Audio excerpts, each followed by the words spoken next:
दोस्तों, हम बहुत मेहनत से वीडियो बनाते हैं। आपका एक लाइक और सब्सक्राइब हमें नई ऊर्जा देती है।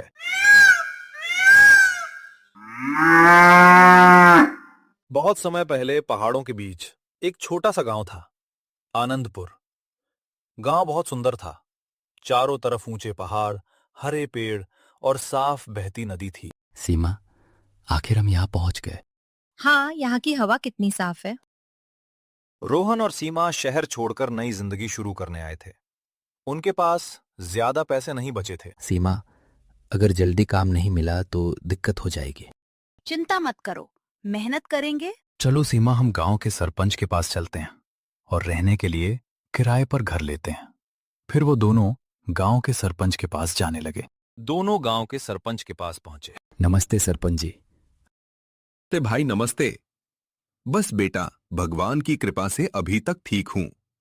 मेरे ख्याल से तुम दोनों इस गांव में नए हो। हाँ सरपंच जी, हम और हमारी पत्नी इस गांव में नए हैं। पहाड़ी इलाका होने की वजह से यह गांव में बहुत अच्छा लगता है। अगर इस गांव में हमें घर किराए पर मिल जाए तो आपकी बहुत मेहरबानी है। हाँ बेटा, जरूर। गांव के कोने पर एक घर खाली है। हाल ही में उसे घर को तैयार करवाया गया है। अगर तुमको वहां रहने में कोई परेशानी ना हो तो तुम उस घर में रह सकती हो। देखो बेटा, हमारे गांव में ज्यादा आधुनिक सुविधा नहीं है। गांव के सभी लोग अपनी अपनी खेती बाड़ी करते हैं और उसी से ही उनका घर चलता है। अगर तुम्हें अपना कोई काम आता है तो तुम कर सकते हो। अरे बेटा, अभी से चिंता मत करो। अभी तुम गांव में नए आए हो। गांव की हवा का आनंद लो। गांव में घूमो, फिर बाद में अपना कोई काम करने की सोचना। सरपंच की बात सुने के बाद दोनों अपने नए घर में आ जाते हैं। घर बहुत सुंदर था। घर को देखकर सीमा भी खुश हो जाती है। उतने में ही रोहन सीमा से कहता है, सीमा, आज तो सफर ने बहुत थका दिया और ऊपर से भूख भी लग रही है। खाना बनाने में भी 1 घंटा लग जाएगा। आज मैं कुछ नया बनाती हूँ। क्या? मोमोज।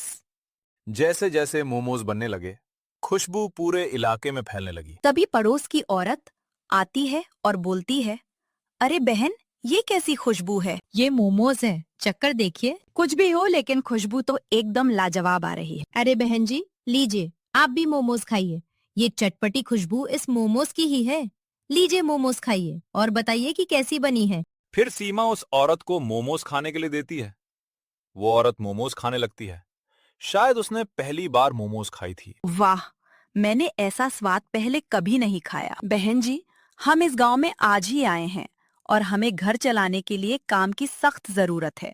सरपंच जी बोल रहे थे कि गांव में काम मिलना मुश्किल है। अब आप ही बताइए बहन, हम क्या करें। अरे बहन जी, आपको काम करने की क्या जरूरत है, जब आप इतनी स्वादिष्ट और अच्छी मोमोज बना लेती हो। आप अपना खुद का मोमोज बेचने का काम करो। सबसे जरूरी बात, गांव में कोई खाने का ठेला भी नहीं है। इस कारण आपका मोमोज का ठेला जोरों से चलेगा। लेकिन बहन जी, क्या गांव के लोग हमारी मोमोज खाना पसंद करेंगे? क्योंकि मैंने सुना है कि गांव के लोग घर का ही बना हुआ भोजन खाते हैं। तो क्या ऐसे गांव में हमारा ठेला चलेगा? अरे भाई साहब, आजकल गांव के लोग सब कुछ खा लेते हैं। बस खाने का स्वाद कुछ हटके होना चाहिए। ठीक है बहन जी, फिर कुछ दिन मैं मोमोज के ठेले का इंतजाम करता हूँ। देखते हैं गांव वाले मोमोज खाते हैं या फिर नहीं। रोहन, मैं तो कहती हूँ कि अब गांव में मोमोज का ठेला लगा ही लेना लीजिए। वैसे भी जब हम गांव में आ रहे थे तब देखे थे गांव में एक भी खाने का ठेला नहीं दिखा। और मोमोज तो तुरंत बनाने वाली चीज है। सीमा, सोच तो मैं भी रहा हूँ ठेला लगाने के बारे में, लेकिन मुझे फिर गांव के लोगों का ख्याल आता है। सीमा, गांव के लोगों का स्वभाव शहरी लोगों से अलग होता है। ये देसी घी में बना हुआ खाना खाने वाले लोग कहाँ इस घास फूस को खाएंगे। अजी, आप तो फालतू में ही चिंता करते हो। वो औरत भी तो कह रही थी कि गांव के लोग सब कुछ खा लेते हैं, बस खाने में स्वाद होना चाहिए। और हमारी मोमोज तो होती ही स्वादिष्ट है। ठीक है, अगर ऐसी बात है सीमा, तो हम कल गांव में अपना मोमोज का ठेला जरूर लगाएंगे। फिर देखते हैं क्या होता है। बस अगले ही दिन उस गांव में रोहन मोमोज का ठेला लग जाता है। गांव में हल्की हल्की मोमोज की चटपटी खुशबू फैलने लगती है। रोहन ठेले पर खड़ा होकर मोमोज बना रहा होता है। तभी उसकी ठेले को देखकर गांव के सरपंच जी उसके पास आते हैं। और बोलते हैं, अरे रोहन, ये क्या बना रहे हो तुम? खुशबू तो एकदम लाजवाब आ रही है इसमें से, लेकिन देखने से तो ये आटे जैसा लग रहा है, गोल गोल। अरे नहीं सरपंच जी, इसे मोमोज कहते हैं। शहर के लोग इसे खूब खाते हैं और इसे बनाने में ज्यादा समय भी नहीं लगता और जल्दी तैयार हो जाती है और खाने में भी स्वादिष्ट लगता है। हाँ रोहन, वैसे इसकी खुशबू से ही पता चल रहा है कि ये खाने में स्वादिष्ट है। वैसे एक प्लेट कितने रुपए में दे रहे हो? अरे सरपंच जी, आप मेरे पहले ग्राहक हैं, तो आज आपके लिए ये मोमोज एकदम मुफ्त है। लेकिन शहर में 40 रुपए की प्लेट मिलती है, लेकिन यहाँ गांव होने की वजह से मैंने इसका दाम मात्र 10 रखा है। फिर रोहन सरपंच को एक प्लेट मोमोज देता है और जैसे ही सरपंच जी ने मोमोज का पहला निवाला खाया तो उसकी आंख फैल गई और फिर सरपंच जी बिना कुछ बोले मोमोज खाने लगे और खाने के बाद बोले, ऐसी स्वादिष्ट चीज तो मैंने अपनी जिंदगी में पहली बार खाई है। मैं गांव के सभी लोगों को तुम्हारी मोमोज के बारे में बताऊंगा, जिससे वह भी तुम्हारे हाथों की बनी हुई मोमोज खाने आएंगे, जिससे तुम्हारी मोमोज बहुत बिकेगी। फिर सरपंच जी गांव में जाकर गांव के सभी लोगों को रोहन की मोमोज के बारे में बताता है, जिससे रोहन के ठेले पर लोगों की भीड़ लग जाती है। तभी उनमें से एक आदमी बोलता है, सरपंच जी तुम्हारी मोमोज की बहुत तारीफ कर रहे हैं। ऐसा तुमने क्या खिला दिया है हमारे सरपंच जी को जिससे वह तुम्हारी। भाई, मैंने आपके सरपंच जी को शहर की स्पेशल मोमोज खिला दी है। अरे हाँ, याद आया। सरपंच जी मोमोज का नाम ही ले रहे थे कि वो नया आदमी गांव में मोमोज बेच रहा है। लाओ भाई, हमें भी खिलाओ अपनी मोमोज। हम सभी तुम्हारे ठेले पर मोमोज खाने ही आए हैं। फिर रोहन उन सभी लोगों को मोमोज दे देता है। गांव के लोग एकदम मोमोज पर टूट पड़ते हैं। वो भी बिना कुछ बोले स्वाद लेकर मोमोज बड़े मजे से खाने लगते हैं।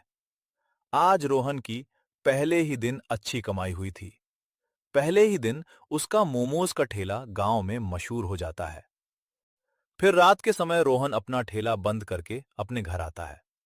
घर आकर रोहन कविता को सारी बात बताता है। अरे सीमा, आज मैंने सरपंच जी को मुफ्त में मोमोज खिला दी, जिससे खुश होकर उन्होंने पूरे गांव में अपने मोमोज के बारे में बताया, जिसे सुनकर गांव के बहुत सारे लोग ठेले पर मोमोज खाने के लिए आने लगो। अच्छा जी, चलो गांव के सरपंच जी हमारे कुछ तो काम आए। इसी बहाने सरपंच जी ने हमारे मोमोज के ठेले का प्रचार भी कर दिया। लेकिन गांव में एक आदमी था, श्याम।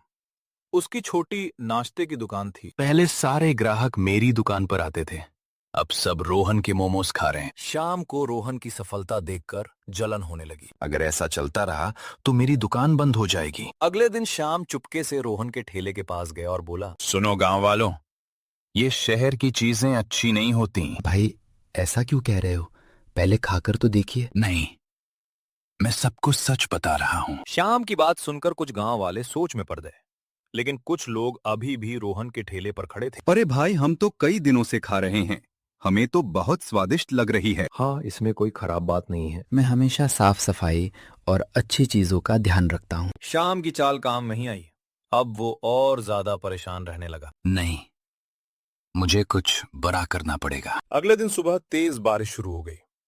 रोहन का छोटा सा ठेला बारिश में भीगने लगा। रोहन, जल्दी सामान अंदर रखो। अरे, मोमोज का आटा और सब्जियां भीग जाएंगी। तेज हवा चली और ठेले का एक पहिया टूट गया। अब क्या होगा? अगर ठेला ठीक नहीं हुआ तो आज काम नहीं हो पाएगा। रोहन उदास होकर बैठ गया। तभी कुछ गांव वाले वहां आए। रोहन भाई, आपने हमेशा हमारा साथ दिया है। आज हम आपकी मदद करेंगे। क्या? सच में? गांव वालों ने मिलकर रोहन के टूटे हुए ठेले को ठीक करना शुरू कर दिया। कोई लकड़ी लाओ। मैं रस्सी लेकर आता हूँ। आप लोग मेरे लिए इतना सब कर रहे हैं। कुछ ही देर में गांव वालों ने मिलकर ठेला फिर से खड़ा कर दिया। रोहन देखो, हमारा ठेला फिर से तैयार हो गया। दूर खड़ा श्याम ये सब देख रहा था। श्याम धीरे धीरे रोहन के पास आया। रोहन, मुझे माफ कर दो। मैं तुम्हारी सफलता से जलने लगा था। माफी किस बात के लिए? रोहन मुस्कुराया और श्याम के कंधे पर हाथ रखा। अगर दिल साफ हो तो दुश्मन भी दोस्त बन जाता है।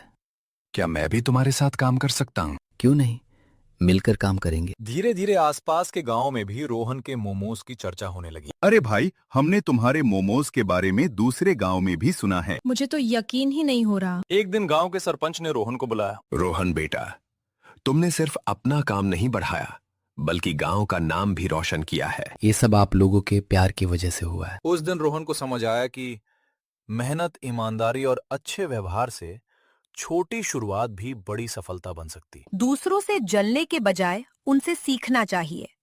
मेहनत और अच्छाई हमेशा जीतती है।